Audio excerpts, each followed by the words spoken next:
Ignore कर दिया जाता कि हो गया तो हो गया, लेकिन इसे पर्यटन केंद्र बना दिया गया। बताते हैं कि 10 रुपए की टिकट यहाँ लगाई गई कि आप उस गांव को देखिए, राजस्थान के इस 10 रुपए 100 रुपए दे दो।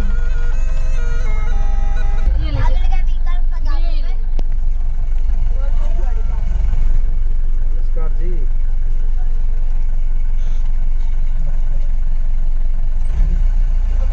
तुमको तो कितना बार यूट्यूब में मैंने देखा है। टिकट काटते हैं तो 20 रुपए से मैं रात में आता हूँ। 10 गाँव पहुँच चुके हुए हैं और ये पत्थर की सड़कें हैं, यहीं की पत्थर की। और कहते हैं कि इसमें देखो सीमेंट कुछ नहीं लगा हुआ है, कोई सीमेंट नहीं है इसमें, कोई इसमें सीमेंट नहीं।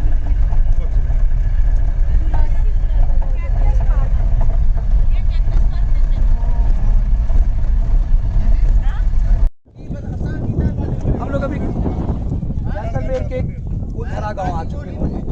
इसके बारे में बहुत प्रसिद्धि है इस गांव के बारे में कि इस गांव को लोग कई लोग भूतहा गांव भी कहते हैं। और ये भूतहा गांव इसलिए कहते हैं कि दिलचस्प ये है कि इस गांव के लोग एक ही रात में सबके सब, हर घर, किसी भी घर का एक भी सदस्य नहीं था, सबके सब गायब हो गए। आज भी एक खंडहर के रूप में है, क्योंकि जैसा हमने बताया कि राजस्थान का ये जैसलमेर जो है, जैसलमेर इन्हीं पीले पत्थरों से बसा हुआ है। और एक एक घर जो है, चाहे वो किसी गरीब का घर हो, अमीर का घर हो, ये देखिए पूरा जो पत्थरों से बना हुआ है। अब यहाँ पर कुलधरा के बारे में बताया गया है, हम आपको जरा सा यहाँ बताएंगे भी कि लोक कथाओं के अनुसार कुलधरा पालीवाल ब्राह्मणों का एक प्राचीन गांव था जो पाली के क्षेत्र में थे। उन्होंने कुलधरा के चारों ओर 84 गांवों का निर्माण किया, 84 विलेज। तथापि जैसलमेर के राजा एक शक्तिशाली मंत्री सलीम सिंह के उत्पीड़न और भूकंप और सूखा जैसे कारणों की वजह से उन्हें रातों रात गांव छोड़ना पड़ा। ऐसा, लेकिन किंवदंती ये है कि एकाएक ये गांव गायब कहाँ हो गए, कैसे चले गए, कहाँ चले गए, इसके बारे में कुछ भी करें। ये गांव पूरी तरह से वीरान है। देखिए ये जो आगे आएंगे तो आप देखेंगे कि ये पूरा जो है एक जैसे गांव के घर होते हैं उसी ढंग के एक घर है। लेकिन अब देखिए इस गांव में कहीं को ये पूरा देखिए पूरा एक ये गांव की अलग अलग घर हैं। क्योंकि अब दूसरे जगह ऐसा होता कि टूट फूट जाता, यदि फूस का घर होता, मिट्टी के घर होते तो टूट फूट जाता। लेकिन एक ऐसा पत्थर है और इन पत्थरों के बने ना सीमेंट की जरूरत होती है, ना किसी ढंग से बालू और सीमेंट की जरूरत होती है। ये पत्थर पर पत्थर रख करके ये बनाए गए हैं। और आप राजस्थान के इन इलाकों में, सुदूर अंदरी इलाकों में आप यदि देखेंगे तो देखिए कि ये कहीं पर कुछ भी नहीं है, ना कोई पत्थर के बीच में कोई सीमेंट है, ना बालू है, कहीं कुछ भी नहीं है। लेकिन ये जो घर है, ये घर एक एक घर देखिए एकाएक गायब हो गए, सबके सब एकाएक गायब हो गए। कहते हैं कि वही जो मुगल काल में जो आमतौर पर उत्पीड़न का दौर था, कब्जाने का पूरे सिस्टम पर, उसके लिए उस भय से भी और पानी की कमी से भी गायब हुई। लेकिन कहाँ गायब हुई, उनका कुछ भी अता पता नहीं है। कई लोग ये कहते हैं कि रात में इस गांव में भूत घूमते हैं। क्या उन्हें मार दिया गया उन गांव वालों को एकाएक, या फिर यदि मार दिया गया तो उनके शव कहाँ हैं? क्योंकि हम जब अंदर से आ रहे थे, जैसलमेर शहर से होकर के आ रहे थे, तो हमने ये देखा कि वीरान दूर दूर तक कहीं कोई नहीं था। अब हम आपको ले चलते हैं और इसीलिए इसको हम देखने की कोशिश करते हैं कि मंदिर तो बनाया गया है। सबसे खास ये है कि इसे पर्यटन का केंद्र बना दिया गया। बहुत सारे जगह पे इसे कैजुअली लिया जाता, लेकिन इसे पर्यटन का केंद्र बना दिया गया। लोग आते हैं, आप देख रहे हैं बड़ी संख्या में लोग जो हैं दूर दराज से लोग आ रहे हैं। और दूर दराज से लोग आकर के प्रति व्यक्ति 10 रुपये 20 रुपये इस तरह का टिकट है। विदेश से भी लोग आते हैं कि क्या सचमुच ये भूतों का गांव है, क्या सचमुच रात में यहाँ भूत घूमते हैं। तो अलग अलग है, मान्यताएं हैं। लेकिन कुछ लोग कहते हैं कि क्योंकि राजस्थान में पानी की बहुत कमी है तो इस लिहाज से जो है लोग इस भय से चले गए, इस डर के मारे चले गए। लेकिन आप देखिए इस इलाके में भी देखिए ये पूरा गांव ऐसा दिख रहा है कि ऐसा नहीं है कि 1-2 घर थे कि कहा जाए कि हाँ चलो अरे 2-4 घर थे, 2-4 घर के लोग चले गए होंगे। ये इतनी बड़ी संख्या में, देखिए आप इधर दिखाइए कि इस तरह से जो हम यदि अंदर आकर के देखें जरा तो ये इस तरह के कमरे जो गांव में जिस तरह के घर होते हैं, ये उसी ढंग का एक नमूना है और जिसको कोशिश की गई है कि बचाने की, ताकि इसे पर्यटन का, ये जैसे आमतौर पे घर होता है, यहाँ पर दिया बाती रखने के लिए, लालटेन रखने के लिए जगह, ये छोटे छोटे कमरे जो अलग अलग घर का जो है, ड्राइंग रूम हो गया, ये बेडरूम हो गया, गाँव में जिस तरह का होता है ये चीज़ें हैं, लेकिन अभी भी जीवंत है। इसे कोशिश ये किया गया है, मुझे लग रहा है कि ये गाय के गोबर से जो है इसे लिपा गया है, जो हमारे यहाँ बिहार यूपी के गांव में भी इस तरह से किया जाता है। और उधर दूर यदि देखिए, कुछ लोग जा रहे हैं, उधर दूर यदि देखेंगे आप तो एक एक घर है, जैसे गांव की बसावट होती है वो बसावट बनी हुई है। लेकिन मान्यता है, हमने यदि पूछा लोगों से तो लोग कहते हैं कि हाँ, चूँकि अब आगे मरने के बाद कहा जाता है यदि किसी की आत्मा को शांति नहीं मिली, उसे यदि नेचुरल डेथ नहीं मिला, यदि प्राकृतिक अप्राकृतिक मौत वो मर गया तो उसकी आत्मा भटकती है। इसीलिए कहा जाता है कि लोग रात में यहाँ नहीं आते हैं। और इस गांव में लोग इसी तरह से पर्यटन का एक बस केंद्र पर्यटन का ही बन गया। कुछ मंदिर हैं, किस लिहाज से कि लोग पर्यटक यहाँ आए। अब हम इसे हैं, इसीलिए हम इसे दिखाना चाह रहे थे कि सच में क्या इसके क्या कारण है। बहुत सारी किंवदंती है, लेकिन ये अब तक पता नहीं चल पाया कि आखिर इस गाँव के लोग गए तो गए, रातों रात वो गायब कहाँ हो गए, वो कौन थे। जो यहाँ से हम बैकग्राउंड से इधर से जाएंगे, उधर भी देखिए पूरे मतलब कई सारे घर हैं जो अब तक के प्रतीक हैं। यहाँ की कहा जाता है कि यहाँ के प्रशासक ने, यहाँ के डीएम ने ये फैसला किया एक समय में कि और कि इसे पर्यटन का केंद्र बनाया जाए। और राजस्थान में जैसलमेर चूँकि बॉर्डर पर है, हमारे सैन्य बलों का, हमारे सुरक्षा कर्मियों के लिए एक बहुत महत्वपूर्ण जगह है। यहाँ से हमारे देश की सुरक्षा का एक बीड़ा उठाया जाता है। तो उस इलाके से लोग जैसलमेर इसलिए भी आते हैं। तो जैसलमेर की कई सारे चूँकि खासियत है, उसमें एक खासियत ये भी है कि लोग ये समझना चाहते हैं कि आखिर इस गाँव के लोग कहाँ चले गए। आज भी ये किंवदंती बनी हुई है। हमने इसीलिए आपको दिखाने की कोशिश की कि ये भूतों का गाँव क्या सचमुच ये भूतों का गाँव है। ये अब आपको तय करना है कि क्या ये भूतों का गाँव है। बहुत बहुत धन्यवाद आप सबका। नमस्कार। जैसलमेर के उस गांव में हम हैं जिसे भूतों का गांव कहते हैं। अब क्यों भूतों का गांव कहते हैं, हमने एक वीडियो में आपको बताया। उस गांव के एकदम हम आंतरिक भीतरी हिस्से में आ गए हैं, जो कहा जाता है कि एक एक घर, छोटे गरीब गुरबों का घर। अब देखिए कि एक एक घर है और वो अभी किंवदंती में ऐसे नहीं बनाए गए हैं, ये सालों पुराने हैं।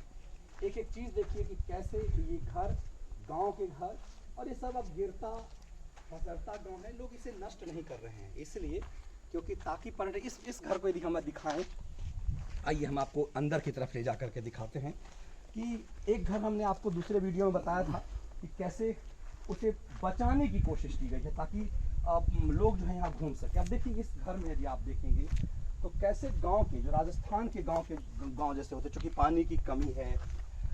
अब ये एक एक चीज़ को आप देखेंगे प्राकृतिक, देखिए सीढ़ी, ये ऊपर ये फर्स्ट फ्लोर सेकंड फ्लोर, इस तरह की भी व्यवस्था है कि किस तरह से सीढ़ी है। ये कैसे रैक हैं, जैसे आप घर में अपना बनाते हैं सामान वामान रखने के लिए। ये इस तरह की चीज़ें होती हैं कि आप लालटेन रखने के लिए, लैंप रखने के लिए, क्योंकि ग्रामीण इलाके में बिजली की कोई कमी होती है। एक कमरे से दूसरे कमरे में जो संवाद के लिए, ये कमरे से दूसरे कमरे में जाने के लिए। तो ये पूरा दिख रहा है कि ये घर है, लेकिन इस घर में रहने वाले लोग कहाँ चले गए। एक तो कह सकते हैं कि हमारे यहाँ शहरों के विकास होने में बहुत सारे गांव जो हैं वो वीरान हो गए हैं। कुछ गांव में लोगों की संख्या कम हो गई है, लेकिन इस तरह से कि पूरा का पूरा गांव ही वीरान हो जाए, ये मुझे लगता है कि ये आपको कहीं और दिखाई नहीं देगा कि पूरा का पूरा गांव वीरान हो गया है। पूरा का पूरा गांव वीरान। यदि आप देखें पूरे कैमरे को मैं आपको पैन करके दिखाऊं कि पूरा का पूरा ये दूसरे हिस्से में हम आ गए। इधर देखिए, ये तो गजब का है। मतलब ऐसा बसाव था कि इसका मतलब ये लगता है कि गांव घना गांव था। ऐसा नहीं कि राजस्थान या कुछ ऐसे जगहों पे कि कम से कम लोग रह रहे। देखिए ये बसाव देखिए, ऐसा लग रहा है कि ये घना गांव था, घनी आबादी थी इस गांव की। लेकिन वही मैं कह रहा हूँ कि एक दो गांव होते। देखिए पूरा पैन करके नहीं मैं आपको दिखा रहा हूँ, तो देखिए कि कितना घना गांव था। उधर भी आप बैक साइड में भी देखिए, फिर इधर से, तो ये पूरा घना गांव था। इसीलिए ये नहीं कहा जा सकता कि एक दो परिवार था, एक दो परिवार चले गए। इस परिवार की, इस गांव के बारे में कुछ कहानी पता नहीं कि इस गांव के लोग कहाँ चले गए आखिर। ये किंवदंती अब भी बनी हुई है। मुझे सचमुच देख करके लग रहा है कि ये मजाक लेने के लिए आप ऐसा कह सकते हैं कि सिर्फ भूतहा गाँव है, लेकिन आज भी माना जाता है कि इस गांव में कोई रातों में नहीं आता, यहाँ भूत होता है, ऐसा लोग आसपास के लोग कहते हैं कि लोग डरते हैं कि कहीं यहाँ पर आत्मा तो नहीं भटकती। जिन लोगों को परेशान किया गया, कहते हैं कि पीड़ित लोग थे जिनको परेशान किया गया उस दौर में, वो लोग भाग करके चले गए मुगलों के काल में। बहुत सारी अलग अलग किंवदंतियाँ हैं, लेकिन कुछ लोग ये कहते हैं कि पानी की कमी थी इसलिए लोग चले गए, पानी नहीं मिलता था, बहुत दूर से पानी लाना पड़ता था। तो आखिर यदि दूर से पानी लाना पड़ता तो इतना घना बसाव कैसे था? कई सारी चीज़ें हैं, इतनी घना बसाव कैसे था? ये बताता, ये कई रहस्य खड़ा करता है और हम इसी रहस्य को समझने के लिए आए। लेकिन फिर हम कहते हैं कि यदि आपके अंदर वो दूरदर्शिता हो, बिहार में, यूपी में, आमतौर यूपी में तो योगी जी के साथ में बहुत कुछ हो रहा है, लेकिन बिहार में आप देखिए कि हमारे पास बहुत सारे पर्यटक केंद्र हैं। बिहार ही नहीं, देश के अलग हिस्से में यदि प्रशासकों को, राजनेताओं को, हमारे सिस्टम को यदि चाहिए तो पर्यटन का यदि ये दायरा बढ़ाया जाए। आज यदि बहुत सारे लोग इस गांव को देखने आते हैं तो आसपास के लोगों का रोजगार है, वो पुराने जो कला हैं वो जीवंत रह पाते हैं। लोग आते हैं कि राजस्थान के भीतरी हिस्से का जो प्राचीन कला है, लोक कलाएं क्या क्या हैं, हमने कई सारी लोक कलाएं देखें, लोकवाद्य यंत्र देखें कि किस तरह से लोग करते हैं। तो ये एक बड़ा कारण होता है कि हम अपने देश में पर्यटन का केंद्र को कैसे डेवलपमेंट करें। मैं कई बार ऐसा कहता हूँ कि बिहार में पूरा बचपन बीता, लेकिन हम बिहार को ही नहीं जान पाए, घूम पाए। अभी पिछले दिनों एक पर्यटक के रूप में हमने बिहार को जाना तो लगा कि बिहार को के पास जो चीज़ें थी उसको डेवलप किया जा सकता था। यदि इस छोटी चीज़ सोच को, यदि इस चीज़ को यदि यहाँ समझा गया कि एक गांव जो ख़त्म हो गया, इसे बहुत कैजुअली लिया जा सकता था, लेकिन यहाँ के प्रशासकों ने कैजुअली नहीं लिया। आज एक पर्यटन का बहुत बड़ा केंद्र बना हुआ है और लोग आते हैं, जैसलमेर जब घूमने आते हैं तो लोग इसे भी देखने आते हैं। जो चीज़ नष्ट हो चुका हुआ है उसे नेचुरल ही रखा गया। और देखिए कि बहुत सारे लोग हैं कि एक देखिए कि ये इधर वीडियो करके पैन करके जरा दिखाइए, ये देखिए कि कैसे मैंने अलग अलग हिस्से से, मैंने कहा कि ये ऐसा नहीं है और ऐसा भी नहीं है कि एक ड्रामेटिक ढंग से बनाया गया है। ये साफ दिखता है आपको कि घर था, इंसान रहते थे। देखिए जैसे कि हर घर में आर्थिक रूप से भी अलग अलग ढंग के लोग होते हैं, तो ऐसे देखिए कि ये लग रहा है कि सिंपल ही किस तरह से पत्थरों का बनाया गया है। ये ऐसा नहीं है, इंसान ने बनाया, वहाँ पे रहते थे, सालों तक वो रहे होंगे इस गांव में, और आज कहीं कोई नहीं है, कहीं कोई नहीं है। इधर हम देख रहे हैं कि क्या कोई हमें दिखाई देता है? कहीं कोई नहीं, जो भी होगा वो पर्यटक ही होगा, कहीं कोई दिखाई नहीं। ये रहस्य है और ये दिलचस्प है। मुझे लगता है कि आपको, यदि जब कभी भी आप जैसलमेर आते हैं, जब कभी भी आप राजस्थान आते हैं, तो जरूर इस रहस्य को नज़दीक से भांपने की कोशिश कीजिए, इस भूथा गांव को समझने की कोशिश कीजिए। अपने ज़मीन से, अपने जड़ से कटने में क्या पीड़ा होती है, ये पत्थर चीख चीख करके बता रहा है कि अपने जड़ से, अपने ज़मीन से कटने की पीड़ा क्या होती है। मेरा उद्देश्य यही था, दो उद्देश्य, एक पर्यटन के उद्देश्य से किसी चीज़ को कैसे डेवलप किया जाए, और दूसरी चीज़ ये कि समझने का कि ये रहस्य क्या कभी खुल पाएगा कि गाँव भूथा क्यों है, इस गांव में लोग रात में क्यों नहीं आते, दिन में पर्यटक क्यों आते हैं, और क्यों इतनी घनी बसाव वाले गांव के लोग रातों रात कहाँ चले गए। बहुत बहुत धन्यवाद, बहुत आभार आप सबका।